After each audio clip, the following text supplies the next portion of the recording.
नमस्कार, स्वागत है आपका। मैं आपके साथ तेज नैन मोर और आज एक ऐसा मुद्दा जिस पर खूब बवाल मचा हुआ है पूरे हरियाणा में, क्योंकि युवाओं से जुड़ा हुआ मुद्दा है। युवाओं के भविष्य के साथ साथ प्रदेश के भविष्य का भी सवाल है। मुद्दा है HPSC PGT computer science result का। लिखित परीक्षा हुई थी, उसका रिजल्ट आ गया है। एक तो 7 साल का लंबा इंतजार परीक्षार्थियों को करना पड़ा, जिन्होंने अप्लाई किया था उनको करना पड़ा, और 7 साल के लंबे इंतजार संघर्ष के बाद जब रिजल्ट आया तो आप यकीन नहीं करेंगे कि रिजल्ट क्या आया है। 1711 पोस्ट के लिए अप्लाई किया गया था। अप्लाई करने वाले थे करीब 5000 अभ्यर्थी, 5100 के आसपास अभ्यर्थी थे, और रिजल्ट में लिखित परीक्षा में पास हुए हैं 39। जी हां, सिर्फ 39 का ये आंकड़ा है जिन्होंने ये परीक्षा पास की है 1711 पोस्ट के लिए। अभी इसका इंटरव्यू होना बाकी है, लेकिन बवाल मचा इस बात को लेकर है कि क्या सिर्फ 39 बच्चे ही योग्य थे इस परीक्षा को पास करने में। 35% का क्राइटेरिया रखा हुआ है, तो ऐसे में सिर्फ 39 ही परीक्षार्थी इसमें पास दिखाए गए हैं। और एक और बड़ा चमत्कार या आप कहें कि कारनामा एचपीएससी की तरफ से कर दिया गया है। वो कारनामा भी हरियाणा के इतिहास में पहली दफा हुआ है। हुआ ये कि जब विपक्ष ने सवाल खड़े किए कि साजिशन हरियाणा के युवाओं का हक छीना जा रहा है, ये पूरी तरह से सिस्टम की सरकार की साजिश है कि युवाओं को, खासकर हरियाणा के युवाओं को नौकरियों से दूर किया जाए। उसके बाद एचपीएससी ने 5 तारीख को रिजल्ट आता है। उसके बाद एचपीएससी ने जो 39 के बाद 1711 में से सीटें बची हैं, जो भर्तियां बची हैं, रिक्त पद बचे हैं, उनके लिए फिर से भर्ती का नोटिस जारी कर दिया, यानी फिर से भर्ती निकाल दी। 7 साल का लंबा इंतजार जहां खत्म होना था, वहां एक बार फिर से युवाओं को कतार में लगा दिया और उम्मीदों में बांध दिया। इसको लेकर भी विपक्ष ने सवाल उठाए हैं कि युवाओं के साथ खेला जा रहा है। 7 साल का इंतजार किया, फिर से उसी कतार में लाकर खड़ा कर दिया है। और सवाल यह भी बार बार उठाया जा रहा है, पहले भी भर्तियां हुई थी, उनका परीक्षा परिणाम आया था, उसमें भी सवाल उठे थे। सबसे पहले श्वेता ढुल, जो कांग्रेस की युवा चेहरा भी है, युवाओं से जुड़े हुए मामलों को उजागर करती हैं, उन्होंने सीधे सीधे मुख्यमंत्री पर निशाना साधा है। उन्होंने कहा कि गदर मचा के रखा है बिहार के मुख्यमंत्री जी, किस तरीके से बच्चों के सपनों को रौंदा जा रहा है। रणदीप सिंह सुरजेवाला, राज्यसभा सांसद कांग्रेस के, उन्होंने भी सवाल उठाए हैं, कहा कि ये हरियाणा के युवाओं के सपनों को चकनाचूर करने की बड़ी साजिश है। दीपेंद्र सिंह हुड्डा ने एचपीएससी के चेयरपर्सन का इस्तीफा मांगा है। वहीं नेलो सुप्रीमो अभय सिंह चौटाला ने इस पूरी प्रक्रिया पर सवाल उठाए हैं, कहा कि क्या हरियाणा के युवाओं को जानबूझकर नालायक, अयोग्य साबित करने की साजिश रची जा रही है कि 5100 के आसपास अगर अभ्यर्थी हैं तो उनमें से सिर्फ 39 लिखित परीक्षा पास कर पा रहे हैं और बाकी को आप नकार रहे हैं, फेल कर रहे हैं। क्या हरियाणा के युवाओं में योग्यता नहीं है या फिर साजिशन, ये सब कुछ किया जा रहा है। एचपीएससी में बिहारी मूल के चेयरपर्सन का मुद्दा पहले भी उठा, कई भर्तियां सवालों में आई। अभय सिंह चौटाला ने कहा कि एचपीएससी में पिछले लंबे वक्त से एक भी भर्ती ऐसी नहीं है जिस पर सवाल ना उठे हो, जहां सवाल उठे जवाब देने वाला कोई है नहीं। तो अब यह मुद्दा विपक्ष को बहुत बड़ा लग रहा है, एक आप कह सकते हैं कि एक सुअवसर भी लग रहा है। युवाओं के बहाने सरकार को कटघरे में खड़ा किया जा रहा है। और बात सीधे सीधे ये कुछ सवाल हैं कि आखिर ऐसा क्या हो गया अचानक से कि जब से सरकार आई है बीजेपी, तब से हरियाणा के युवाओं की योग्यता कम हो गई है। आपने सुना होगा, पहले एचपीएससी अधिकारी को सुना होगा, उन्होंने कहा था कि यहाँ के एजुकेशन सिस्टम की वजह से उनमें वो योग्यता नहीं, योग्यता हो तो जिनमें योग्यता है वो परीक्षाएं पास कर रहे हैं। तो पूरे हरियाणा के एजुकेशन सिस्टम को ही कटघरे में खड़ा कर दिया था।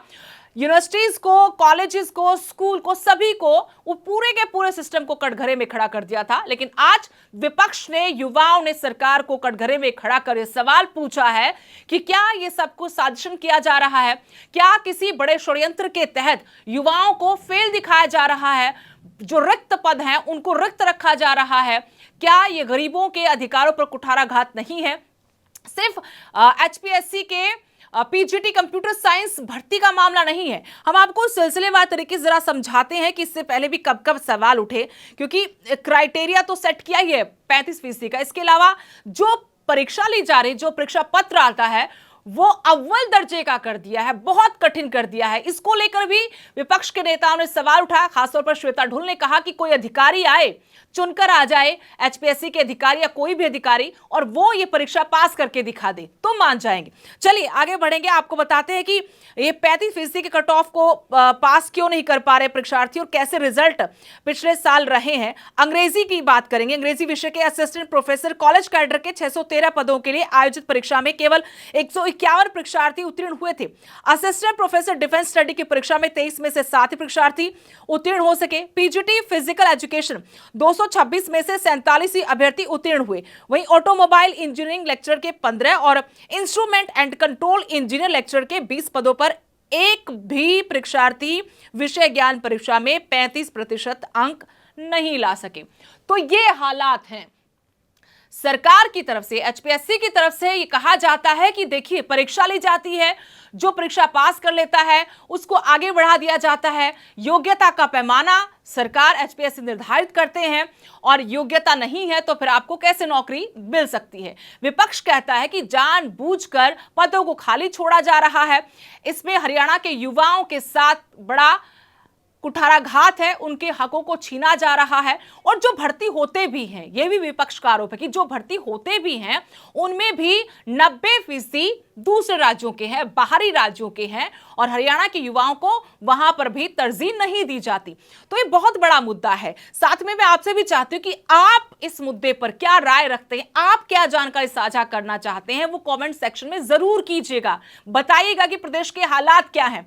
ये इतना गंभीर मुद्दा है, जब सवाल उठ रहे हैं तो जाहिर तौर पर कुछ ना कुछ होगा और सरकार को एचपीएससी खुद इस पर पूरी तस्वीर साफ करनी चाहिए।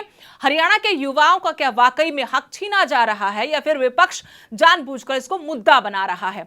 बेरोजगारी का आलम हम सब जानते हैं। हरियाणा में बेरोजगारी के आंकड़े भले सरकार ना दे, लेकिन आंकड़ों के अलावा हम आपको बता दें कि आंकड़ों की बाजीगरी से बाहर हम हालात देखते हैं। विपक्ष तो यह भी कहता है, खासतौर पर जो नानों से विधायक है जसी पेटवाड़, उन्होंने भी हमारे साथ जुड़कर ये बात कही कि हाथ में कटोरा पकड़ा दिया है और उनको नशा पकड़ा दिया है। युवाओं को ये हालात हो गए कि जो योग्यता वो रखते उसके बावजूद उनको भर्ती नहीं किया जाता। तो छोटा मामला तो है नहीं। क्या वाकई में आपको लगता है कि हरियाणा के युवाओं में योग्यता नहीं है, इन नौकरियों में वो परीक्षाओं में पास कर पाए, ये भर्तियों में वो शामिल होकर इन भर्तियों में ज्वाइनिंग हो जाए? क्या हरियाणा के युवाओं में इन नौकरियों की काबिलियत नहीं बची है? क्या पूरा मसला आपको लगता है, क्या आपको वाकई में लगता है कि विपक्ष जो कह रहा है कि एक बड़ी साजिश के तहत हरियाणा के युवाओं को रोजगार से दूर रखा जा रहा है, उनका ये रोजगार का हक भी छीना जा रहा है और जो बाहरी राज्यों के युवा हैं उनको नौकरी दी जा रही है, उनको तवज्जो दी जा रही है। हालांकि सरकार कहती है कि ये अधिकार तो सभी को है, सबको समान रखा गया है। हमारे यहाँ के भी जो युवा हैं, पड़ोसी राज्य पंजाब हो, बंगाल हो या दूसरे राज्यों हो, यूपी हो, वहां पर भी वो नौकरी करते हैं, वहां की जो परीक्षा में बैठते पास होते तो नौकरी मिलती है। तो ऐसा नहीं है।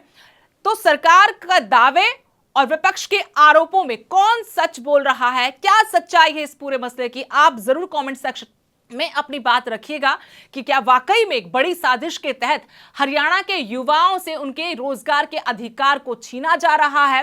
क्या एचपीएससी में बाहरी राज्य के अधिकारी को कुर्सी सौंपने के बाद सारा हालात का जो मामला है गड़बड़ा गया है, क्योंकि बिहारी मूल के चेयरपर्सन है। इसको लेकर भी विपक्ष पहले भी सवाल उठा चुका है। आज एक बार फिर से दीपेंद्र सिंह हुड्डा ने कहा कि उनको यहां से हटाया जाना चाहिए, तभी जाकर कुछ मामले का हल निकलेगा। तो जरूर इस बहुत दिलचस्प और बहुत गंभीर ये मुद्दा है जिस पर बात रखनी बहुत जरूरी हो जाती है। इसमें आप लोगों की सहभागिता भी उतनी ही जरूरी जितनी मीडिया की है या विपक्ष की है, या जो युवा अपने हकों के लिए लड़ रहे हैं, जो दिन रात मेहनत करते हैं, सालों तक इंतजार करते हैं किसी भर्ती के निकलने का, और जब भर्ती निकलती है तो वो मायूस हो जाते हैं, हताश हो जाते हैं, कुछ उनको नजर नहीं आता।